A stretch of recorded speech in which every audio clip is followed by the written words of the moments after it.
Challenge দেখা মাত্রই আপনি বলতে পারবেন এখানে সিন্স হবে নাকি ফর হবে। ছোট্ট একটা টেকনিকের মাধ্যমে আমরা সিন্সের ব্যবহার শিখব। সকাল বিকাল সন্ধ্যা 10টা টু 5টা 71 থেকে 24 সবই হবে সিন্সের ডিসমিস। সকাল হতে বিকাল হতে সন্ধ্যা হতে এরকম সমস্ত কিছুর পূর্বে সিন্স বসবে। চলুন একটি উদাহরণ দেখি। সকাল হতে বৃষ্টি হচ্ছে, it has been raining since morning. এখানে মর্নিং এর পূর্বে সিন্স ব্যবহার হয়েছে। 10টা টু 5টা হলো অফিস টাইম, আমরা এভাবেই টেকনিকের মাধ্যমে মনে রাখব।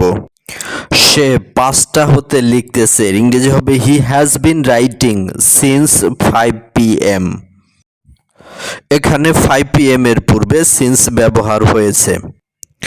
71 থেকে 24 সবই হবে সিন্সের ডিসমিস, অর্থাৎ 1971 থেকে 2024 সালের যে যুদ্ধ, এটা মনে রাখার টেকনিক। আর 1971 থেকে 2024 সাল যত প্রকার সাল রয়েছে তার পূর্বে সিন্স ব্যবহার হবে। আমি 2020 সাল হতে এখানে বাস করতেছি, এর ইংরেজি হবে I have been living here since 2020। এখানে 2020 এর পূর্বে সিন্স ব্যবহার হয়েছে। আরেকটা জিনিস শিখে রাখা ভালো, যদি ঘড়ি ও ক্যালেন্ডারে দেখা যায় তার পূর্বে সিন্স হয়। যেমন since Monday, since January, since 10 AM। 10 AM-টা ঘড়িতে দেখা যায় এবং মানডে ও জানুয়ারিটা ক্যালেন্ডারে দেখা যায়। এবার আসেন আমরা ফরের টেকনিক শিখি। টেকনিকটা হলো 10 ঘন্টা যাবত নয়, বরং 10 বছর যাবত আমি তোমাকে ভালোবাসি।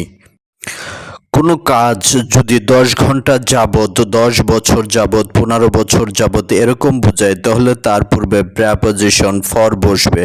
চলেন একটা উদাহরণ দেখি। আমি 10 বছর যাবত কাজ করতেছি, I have been working for 10 years. এখানে 10 বছরের পূর্বে ফর ব্যবহার হয়েছে।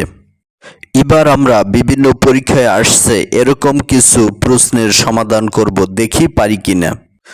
ঢাকা ইউনিভার্সিটি 13-14 ব্যাচে যে সেন্টেন্সটা আসছে, we stayed in Paris dash 2 weeks. এখানে কোন প্রকার আনসারটা হবে? এখানে দেখেন 2 উইকস 2 সপ্তাহ যাবত, তবে আনসার হবে ফর। 2 নম্বর উদাহরণ, she has not spoken to me dash last month. গত মাস হতে সে আমার সাথে কথা বলে না। কখন থেকে আমার সাথে কথা বলেনি? গত মাস হতে। মনে পড়ে আমাদের টেকনিকের সকাল হতে বিকাল হতে, আর এখানে আছে গত মাস হতে, অতএব মিলে গেছে, আনসার হবে সি, সিন্স।